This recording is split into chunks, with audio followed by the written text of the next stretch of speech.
မင်္ဂလာပါ AKT Channel မှာလွှင့်ထွင်းစွာကြိုဆိုပါရစေ။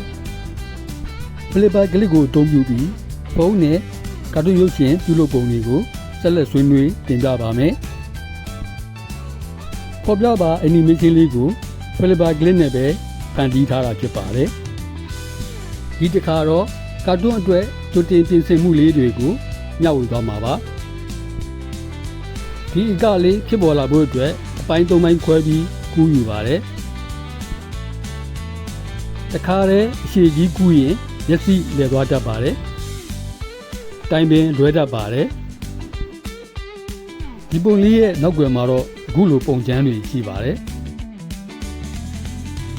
ပုံချမ်းတွေဆိုရမှာလည်းအခုလိုတစားစီပါ။ Flipper ကလစ်မှာလေယာ၃ခု free ရပါတယ်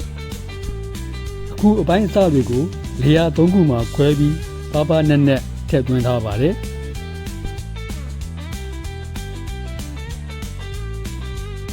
လှုပ်ရှားမှုအနေငယ်ဖန်တီးပြပါမယ်။ပုံကြီးချဲ့ပါ။လက်ကလေးကိုလာဆိုတူးနဲ့ခုတ်လိုက်ပါတယ်။ချက်မှတ်ကိုပထောင်စစ်နေရာပို့ပါ။အန်တယ်နေရာကနေတို့ထိပြီးလှည့်လိုက်ပါတယ်။ဒါကိုပြန်ပြပါမယ်။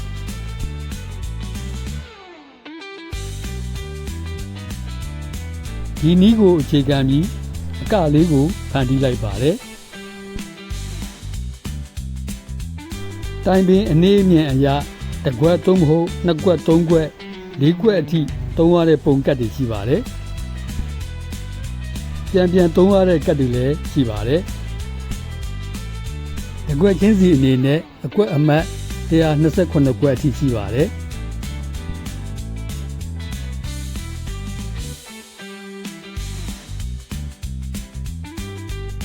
အခုတော့ဒီညနဲ့ရန်နာလိုက်ပါတယ်။ကျွန်းလန်းချက်မြေ့ကြပါစေ။